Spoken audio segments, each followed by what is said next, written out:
Welcome to this presentation on restrictive practices. In this session, we'll explain what restrictive practices are, why they matter, the legislation that governs them, how decisions are made, and when and how restrictive practices apply. We'll define the types of restrictive practices, explain the roles of different decision makers, and clarify the difference between short-term approvals and ongoing consent.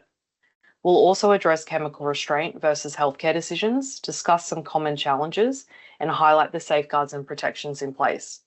Although we acknowledge there is a range of restrictive practices, we focus on restrictive practices in Queensland that require authorisation as defined in the Disability Services Act 2006. But first, we begin by acknowledging the traditional custodians of the lands across Queensland. We pay our respects to elders past, present and emerging, and recognise their continuing connection to land, waters and culture. The legislative framework for restrictive practices is complex. The Public Guardian Act 2014 establishes our role. The Guardianship and Administration Act 2000 and the Disability Services Act 2006 provide the main requirements around consent and approvals. At a national level, the NDIS, the Restrictive Practices and Behaviour Support Rules 2018 also apply. The Human Rights Act 2019 overlays everything we do, requiring us to actively protect and promote human rights. What are restrictive practices? Restrictive practices are measures used to prevent a person from causing physical harm to themselves or others. They limit a person's freedom, so the law strictly controls how and when they can be used. They are only to be used as a last resort after all other safe and less restrictive strategies have been tried and found not to work. Safeguards are central to this system, and the Queensland Civil and Administrative Tribunal reviews authorisations regularly. The Office of the Public Guardian provides oversight, and complaints mechanisms are available for any concerns. The Human Rights Act 2019 requires that dignity, participation and independence are promoted. Transparency and accountability are built into the framework, ensuring that restrictive practices are never used lightly or without scrutiny. It is important to note the differences between the National Disability Insurance Scheme and Queensland's Disability Services Act, as there is often confusion around the two. The NDIS rules apply across Australia and focus on NDIS participants. In Queensland, the Disability Services Act 2006 still applies to some funded disability services, meaning some providers must meet both sets of rules. Both systems share the same goal: to reduce the use of restrictive practices and ensure any use is carefully justified, documented and reviewed. NDIS defines restrictive practices as any practice or intervention that has the effect of restricting the rights of or freedom of movement of a person with disability.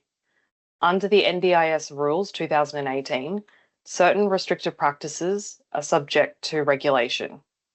These regulated restrictive practices include seclusion, chemical restraint, mechanical restraint, physical restraint, and environmental restraint. Queensland's Disability Services Act applies to adults over 18 or with an advanced appointment under Section 13A of the Guardianship and Administration Act 2000, who have an intellectual or cognitive disability and are receiving a disability service from a funded service provider and have behaviour that represents a risk of harm to themselves or others. Outside these criteria, restrictive practices legislation does not apply. Under this Act, a restrictive practice includes any of the below practices used to respond to the behaviour of an adult with an intellectual or cognitive disability that causes harm to themselves or others. Containing or secluding the adult, using chemical, mechanical or physical restraint on the adult, and restricting access of the adult. Harm to a person may include physical harm to the person, or a serious risk of physical harm to the person, or damage to property involving a serious risk of physical harm to the person. To contain an adult with an intellectual or cognitive disability means to physically prevent the free exit of the adult from premises where the adult receives disability services other than by secluding the adult in response to the adult's behaviour that causes harm to the adult or others. However, the adult is not contained if the adult is an adult with a skills deficit under Part A, Division 2, and the adult's free exit from the premises is prevented by the locking of gates, doors or windows under that part.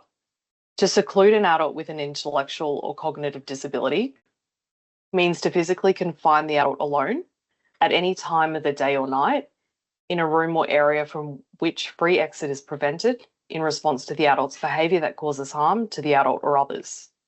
Chemical restraint means the use of medication for the primary purpose of controlling the adult's behaviour in response to the adult's behaviour that causes harm to the adult or others. However, the following are not chemical restraint. Using medication for the proper treatment of a diagnosed mental illness or physical condition. Using medication, for example, a sedative, prescribed by a medical practitioner to facilitate or enable the adult to receive a single instance of healthcare under the Guardianship and Administration Act 2000. To remove any doubt, it is declared that an intellectual or cognitive disability is not a physical condition, and it's critical to distinguish between healthcare and chemical restraint. When medication is prescribed for the proper treatment of an illness or condition, it is a healthcare decision. When medication is prescribed primarily to control behaviour, it is considered chemical restraint. Different consent pathways apply, and service providers must be clear about the purpose of the medication. Physical restraint means the use for the primary purpose of controlling the adult's behaviour or any part of another person's body to restrict the free movement of the adult in response to the adult's behaviour that causes harm to the adult or others. Physical restraint can include blocks, holds, deflects, redirection, hair pull releases, and many more. Restricted access to objects is restricting the adult's access at a place where the adult usually receives disability services to an object in response to the adult's behaviour that causes harm to the adult or others, to prevent the adult using the object to cause harm to the adult or others. Examples can include sharps, forks, glass and china, pantry, fridge and freezer, and electrical items, but this list is not exhaustive. It is important to note that restricted practice laws under the Disability Services Act do not apply to hospitals or health services. In those settings, care is guided by clinical policy and the Mental Health Act when relevant. As an example, Queensland Health have their own policies for physical restraint, mechanical restraint, and seclusion. For guardians, they can consent to healthcare but cannot authorise the use of force. If reasonable force is needed to deliver care that has been lawfully consented to, that decision rests with the health provider, as outlined in Section 75 of the Guardianship and Administration Act 2000. Several decision makers have roles in restrictive practices. The public guardian can approve some practices. The Queensland Civil and Administrative Tribunal has authority for certain approvals. An appointed guardian, a private guardian, or the public guardian can make decisions in some circumstances, and informal decision makers may approve in other circumstances. For example, restricted access to objects only. To understand who is the decision maker in which context, it is best to first understand whether short-term approval or full approval authorisation is needed for the restrictive practice. Short-term approvals last for up to 6 months and full approvals last up to 12 months. For short-term approvals, the public guardian can approve containment and seclusion. Department of Families, Seniors, Disability Services and Child Safety can authorise mechanical, physical and chemical restraint and restricted access to objects approval. For ongoing consent beyond 6 months, only the Queensland Civil and Administrative Tribunal or a guardian has the authority to authorise use. For physical, mechanical and chemical restraint and restricted access to objects, only a Queensland Civil and Administrative Tribunal appointed guardian, private or the public guardian, can approve this. A guardian or informal decision maker can approve restricted access to objects beyond 6 months. When guardians at the Office of the Public Guardian consider a request to approve restrictive practices, we follow a variety of frameworks and policies. These include the Structured Decision-Making Framework, the Human Rights Framework, the Guardianship Restrictive Practices Framework, and the Office of the Public Guardian's Restrictive Practices Policy. When making decisions, we assess whether the proposed action is necessary, proportionate, and in the person's best interests. We also consider the person's wishes, preferences, and views, and may involve key supports where possible. Before consenting, we assess risks, benefits, and alternatives. The goal is always to protect the person's rights while maintaining their safety and well-being. It's important to note that we can't make a restrictive practices decision without a positive behaviour support plan. More on that soon. To apply for short-term approval to use containment and/or seclusion, you must be a disability services provider. You must also be seeking the restrictive practice on an adult with impaired decision-making ability who has an intellectual or cognitive impairment. To access the form, visit the Apply for Approval to Use Restrictive Practices on People with Disability page on the Office of the Public Guardian's website. Navigate to the Short-Term Approval to Use Containment and/or Seclusion section and download the application form. Once completed, the form can be emailed to publicguardian@publicguardian.qld.gov.au. After you email the form, please ensure you also apply to the Queensland Civil and Administrative Tribunal for a containment and/or seclusion and other restricted practices hearing as soon as possible. You also need to engage with the Department of Family, Seniors, Disability Services and Child Safety. If you have any questions, you can call us on 1300 653 187. For chemical restraint, it's important to provide detailed information about the medication. This includes the name of the medication, the frequency and dosage of administration, and evidence of past administration. For example, you'll need to include information about how often the medication has been used in the past and the outcomes observed. Additionally, health monitoring is a key component. You'll need to provide observations of any side effects the adult has experienced, as well as the results of any relevant health checks. This ensures that the medication is being used safely and effectively. Finally, it's important to include the views of all relevant stakeholders, such as health professionals, family members, and carers, regarding the use of chemical restraint. This helps to ensure that the decision is well informed and considers the perspectives of those who know the adult best. For mechanical restraint, you'll need to provide a detailed description of the device being used. This includes evidence that the device is standard, accredited, or designed by an appropriate professional, such as an occupational therapist. You'll also need to include information about the maximum duration of use per instance and the frequency of use per 24-hour period. It's important to justify why the proposed duration and frequency are the least restrictive options available. For physical restraint, you'll need to provide a clear description or even a diagram of the physical restraint techniques that will be used. Similar to mechanical restraint, you'll need to provide evidence that these techniques are standard, accredited, or designed by an appropriate professional. Additionally, you'll need to include information about the training provided to support staff on the use of physical restraint. For both types of restraint, you must include a reduction or elimination plan. This plan should detail how support staff will test whether the restraint is still necessary and how it can be reduced or eliminated over time.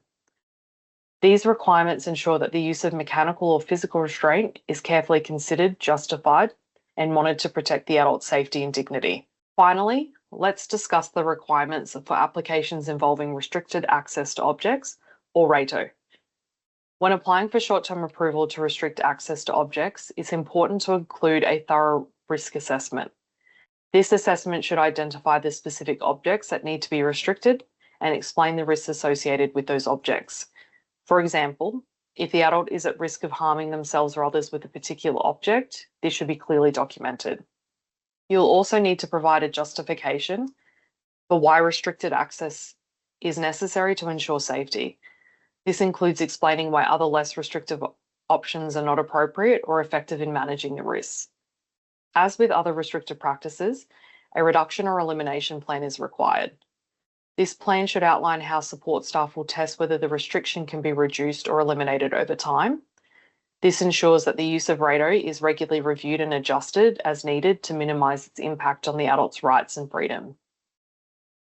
By including all of this information in your application, you'll help ensure that the public guardian has the necessary details to make an informed decision about the use of restricted access to objects.